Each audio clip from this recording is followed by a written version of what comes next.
तो हमारा lesson number 2 है भारतीय अर्थव्यवस्था के क्षेत्रक।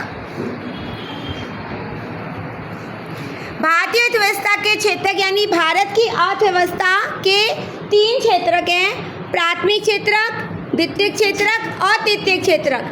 प्राथमिक क्षेत्रक में वो क्रियाएं आती हैं जो प्रकृति से जुड़ी हुई होती हैं। सब बच्चे बोलेंगे मेरे साथ साथ, जैसे कृषि, खनन, पशुपालन, वानिकी, मत्स्य पालन, मुर्गी पालन, रेशम कीट पालन। कई बार ये आपको पहचानने को आ जाता है कि आपको एग्जाम्पल दिए होते हैं कि इनमें से कौन सा प्राथमिक क्षेत्रक के अंतर्गत क्रिया है। पहचानने को आ जाता है ये सारी क्रियाएं प्रकृति से जुड़ी हुई क्रियाएं हैं। देखो खेतीबाड़ी भी अपने आप प्रकृति में होगी।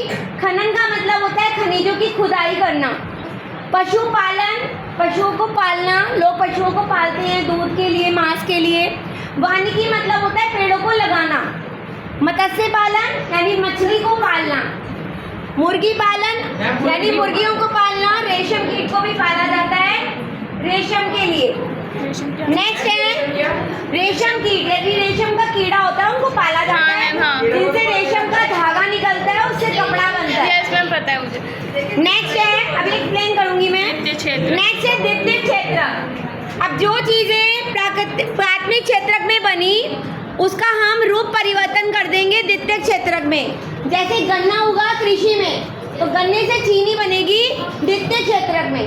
तो जो भी फैक्ट्री वाले काम हैं वो सारे द्वितीयक क्षेत्रक में आते हैं। इसके अंदर जैसे विनिर्माण, फैक्ट्री वाले काम, भवन यानी बिल्डिंग बनाने का काम, गन्ने से चीनी बनाना, कपास से सूती कपड़ा बनाना, ये सारी आपकी कौन सी क्रियाएं हैं? द्वितीयक क्षेत्रक की क्रियाएं हैं। नेक्स्ट है आपका तृतीयक क्षेत्रक। तृतीयक क्षेत्रक कोई वस्तु नहीं बनाता, ये सुविधाएं देता है, इसलिए इसको सेवा क्षेत्रक भी कहा जाता है। सेवा क्षेत्रक किसको कहते हैं?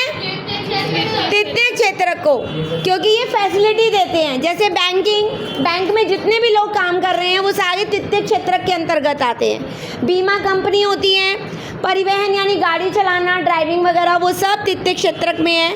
संचार का मतलब टीवी, मीडिया, न्यूज़पेपर, ये सब संचार, जिससे हम कम्युनिकेशन कर सकते हैं, एक दूसरे में संदेश भेज सकते हैं। स्वास्थ्य सुविधाएं, इसमें डॉक्टर, नर्स, ये सब इसमें आते हैं। शिक्षा, टीचर, प्रिंसिपल, ठीक है, ट्यूटर, वो सब आपके तृतीयक क्षेत्रक में है। पर्यटन भी एक प्रकार का उद्योग बन चुका है जिसमें लोगों को घुमाने की सुविधा होती है। आजकल लोगों के पास इतना टाइम नहीं है कि वह खुद ही टिकट बुक करें, खुद ही होटल बुक करें।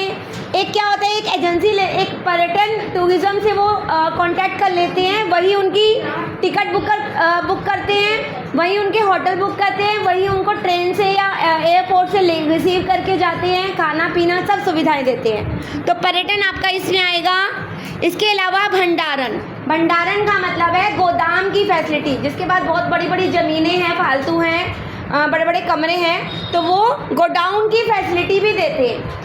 यानी अपना जो किसान है वो अनाज वहाँ पे स्टोर कर सकता है, भंडारण, ठीक है, गोदाम की फैसिलिटी। कई बार ये पहचानने को आ जाता है।